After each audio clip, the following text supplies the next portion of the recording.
On this video, I'm going to cover everything that you need to know about this TV right here. This is the TCL Q651G.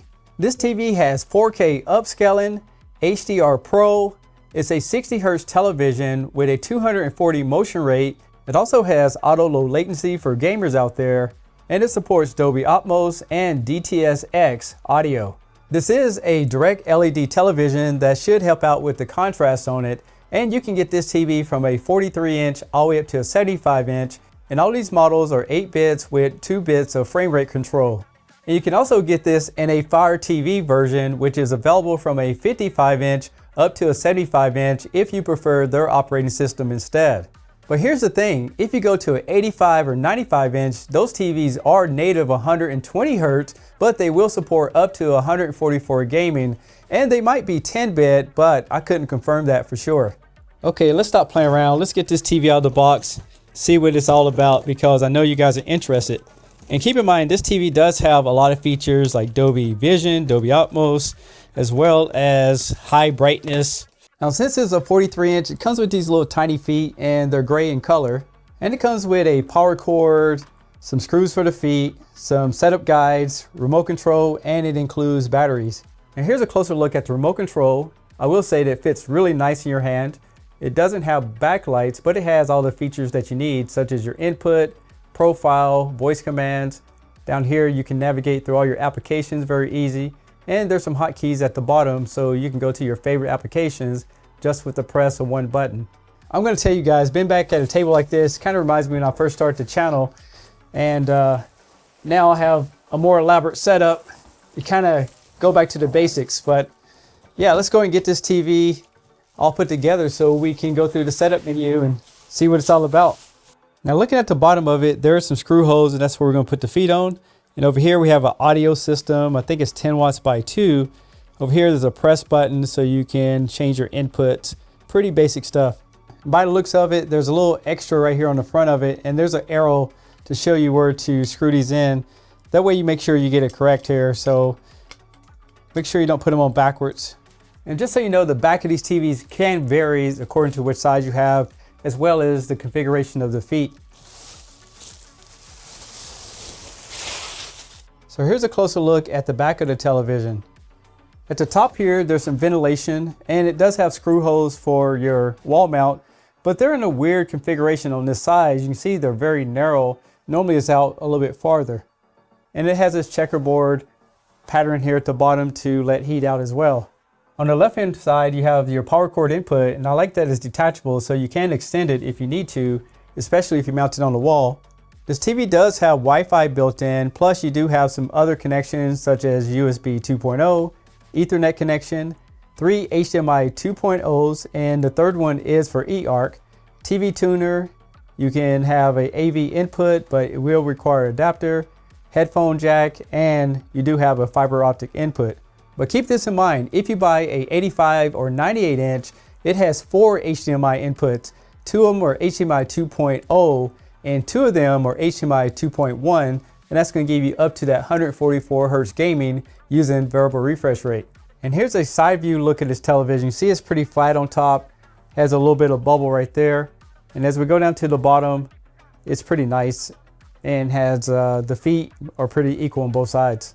I don't have the other size televisions, but if you're interested in this 43-inch, I would tell you that the feet are around 27.5 apart, just in case you plan on putting it on a small table. Now, I did see this in my comments that a lot of people don't like these badges.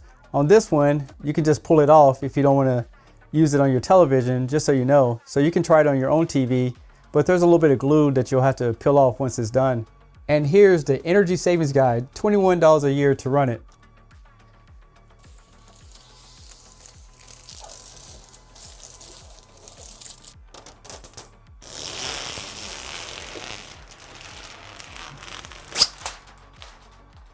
Satisfying.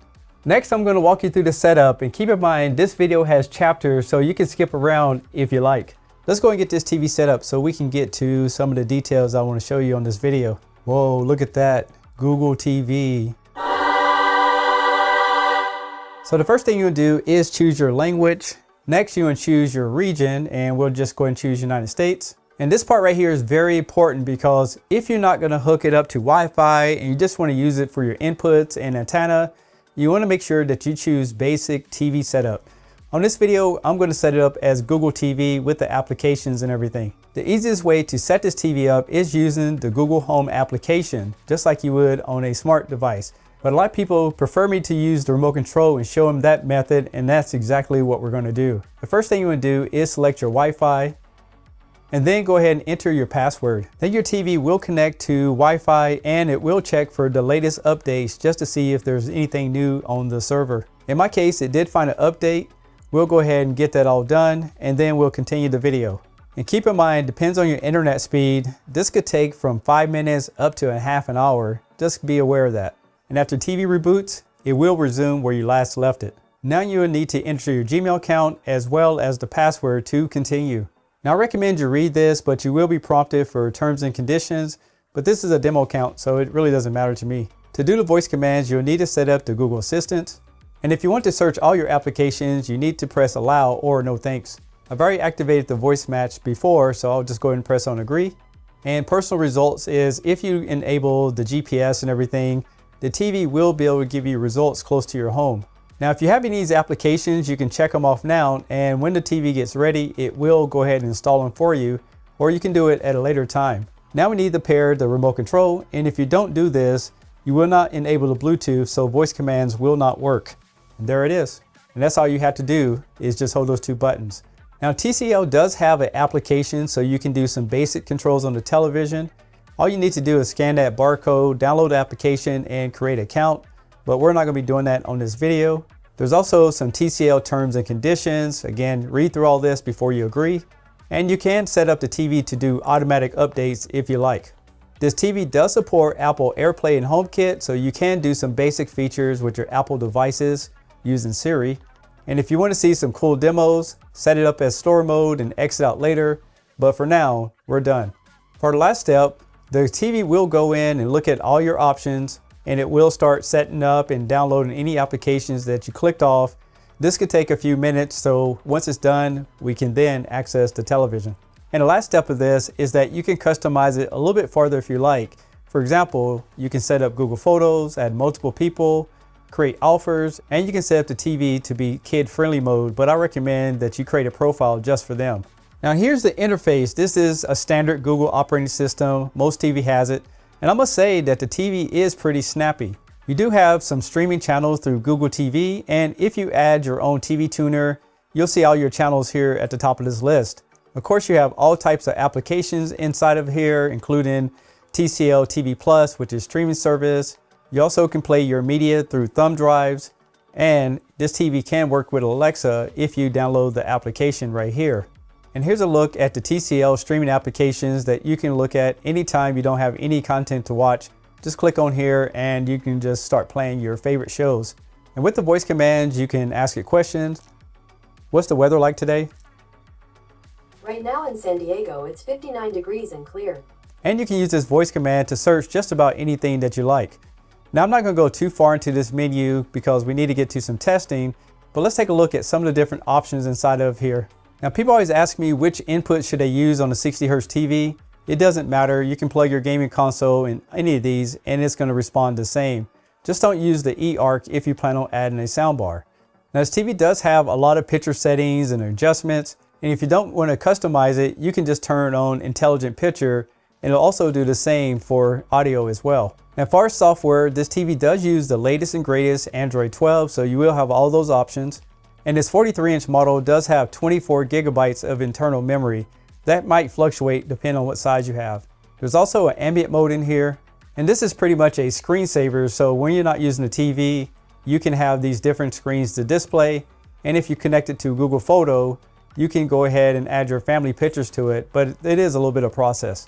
Under power and energy, one thing I want to point out here, if you decide to add your own device, make sure you check off last used input, and that way it'll go right to it as soon as you turn on your TV.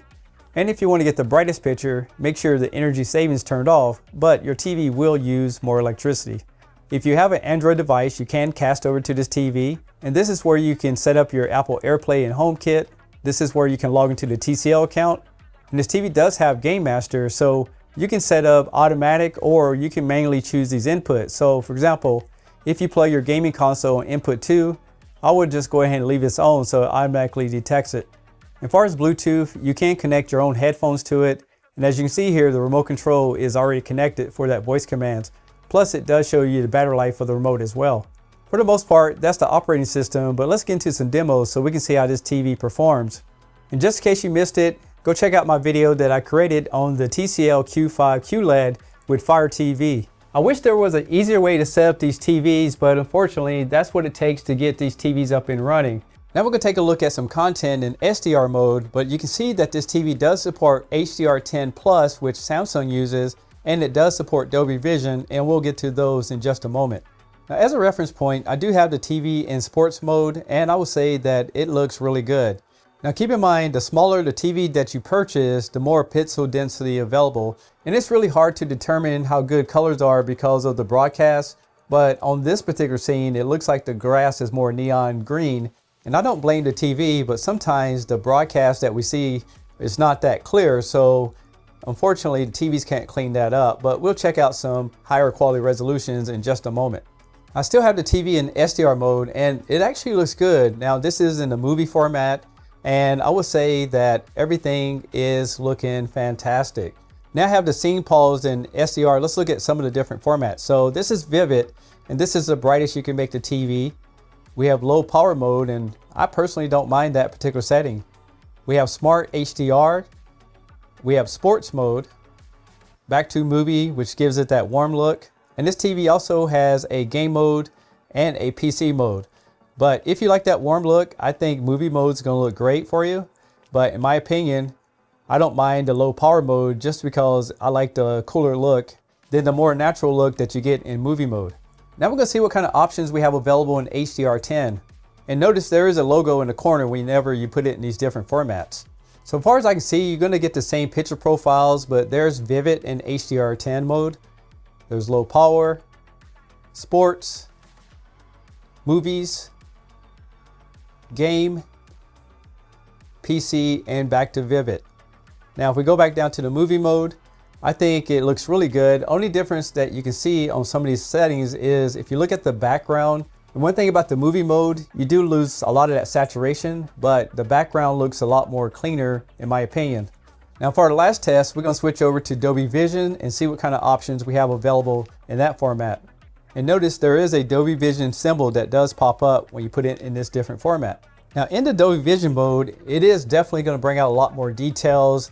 You can see the background much better. And I like the fact that the colors look more realistic to me. So Dolby Vision does make a difference in these TVs. And right now it's on Dolby Vision Bright. We then have that Dolby Vision Night. So keep in mind, if you're watching TV in the daytime, use this format, and if you're watching at night, put it in dark mode. And then there's a gaming mode that again we'll check out a little bit later, and it's not ideal for watching TV, but again Dolby Vision is definitely going to make a difference in the picture quality if you look at some of the other formats that are available in this television. And now that I'm filming in HDR, you'll get a better chance to see how accurate this picture is, and I would say here live it looks really good. And another thing to know about this television is that it uses AI technology on the processor to clean up those images, and that's why it looks so good.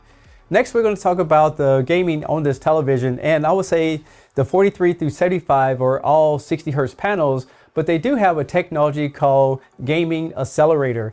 And what it's going to do is it's going to use the motion settings to help out with games to kind of achieve a 120 Hz experience, but again, it is a 60 Hz panel. Now, if you go with the 85 or the 98 inch, those have the same technology where they're native 120 Hertz. They can do up to 144 Hertz with variable refresh rate, but those also have a motion accelerator as well for gaming that can go all the way up to 240 Hertz. So the gaming on those will be much better. Now, when you're playing games on this television, you'll see this format. It will support auto low latency, variable refresh rate. It does have some exclusive picture modes in game mode, and there's a game bar that we'll check out in just a moment. So now we're going to check the input lag, and I have the TV in gaming mode. And keep in mind, this is only a 1080p tester that can support up to 60 frames per second. So with a 4K tester, it will be much faster. but it's getting a respectful 9.0, which is great for this television. So you can see TCL really has it set up for gaming. Now here's the Xbox, and we're going to take a look at the capabilities of this television. First of all, it does support 4K, but as you can see here, it doesn't support 1440p. Under TV details, it is a 60 Hz panel unless you go with the 85 or 98 inch. And as you can see here, it does support Dolby Vision gaming. And under video modes, you're going to get support for everything, and that's including variable refresh rate. And that's something that you don't get on the Q5. Just be aware that this TV is going to be better for gamers. Now, once you have this TV in game mode, you can go over here to the side and look at the game master. If you press and hold the 3 lines on the remote control, then you get this gaming option.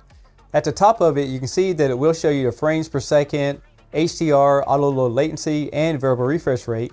There's an aiming point that you can add to the TV here in the center, and there's different formats that you can put the TV in to give you the best gaming capabilities. There's a shadow enhancer that increases the black levels, and it has a menu.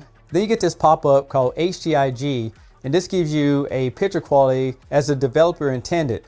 Now keep in mind, on the Xbox, you need to disable Dolby Vision in order to use it.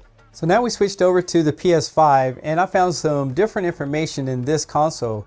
So at 2160, which is 4K, this TV will support 48 Hz to 60 Hz. It also supports HDR, which we already know.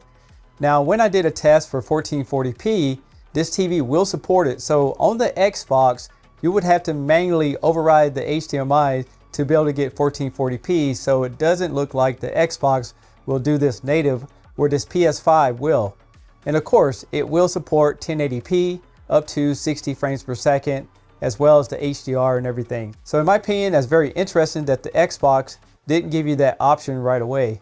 So here's the game Tron. It's a little bit older game, but I like the colors on it. So everything seems to be nice and smooth.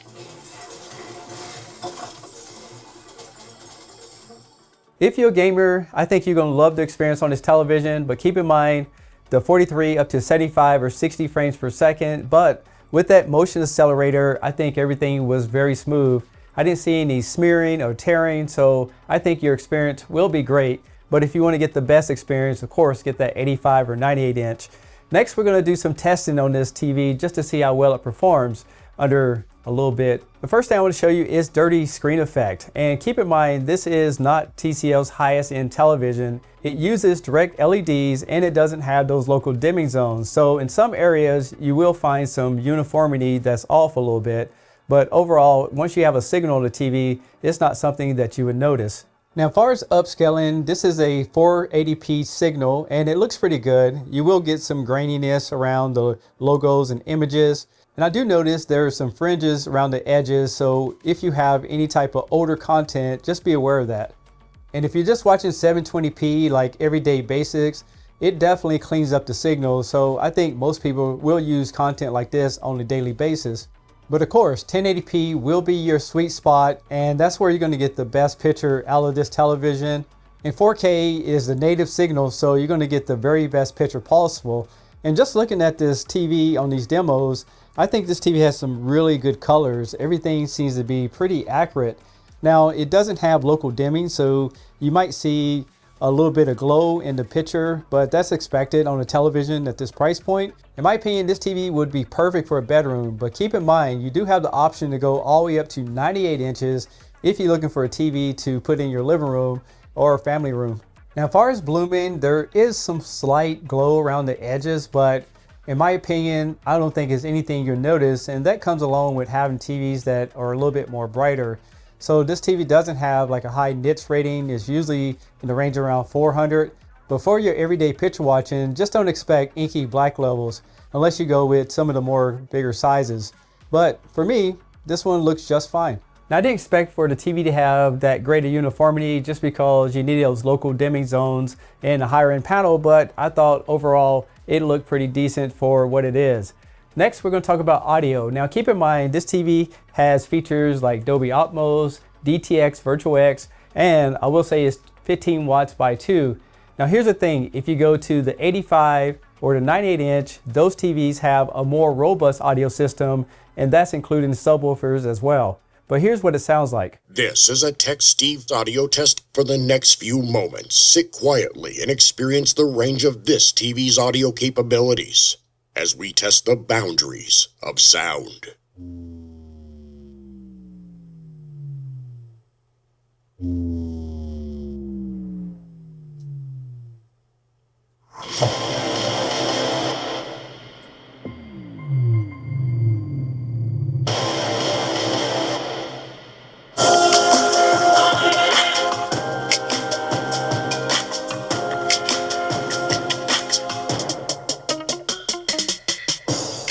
Now, in my opinion, this TV speakers have some good clarity to it, just not a lot of bass. And it has a lot of different modes such as dynamic, all the way down to voice enhancement. You also have some surround sound settings, some bass enhancers, dialogue enhancers. So there's plenty of settings in this television. And there's intelligent sound, so the TV will automatically adapt itself to the content that you're watching. So to be honest, if you're a casual TV watcher, I think the speakers built in are going to be great for news, watch any type of dialogue. But when it comes to the movies, I'm going to recommend you get one of the TCL soundbars with the back speakers and the subwoofer to get the best experience.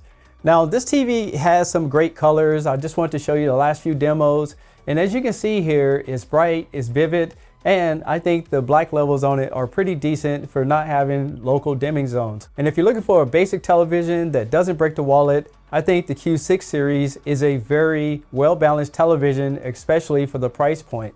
But to be honest, if it was me, I would save a little bit more money and get the QM7 just because that television has mini LED, it's brighter, it has local dimming zones, and it will support up to 144 Hertz with VRR. But if you're really tight on money, I think this is a great television. Just keep in mind that it's not going to have the inkiest black level, it's not going to have the brightest screen, but it has some great features and it's perfectly fine for the average consumer. That's all I have on this video. If you have any questions, leave that in the comments below. I'm Tech Steve. Thanks a lot for watching, and I'll catch you on the next one. Peace.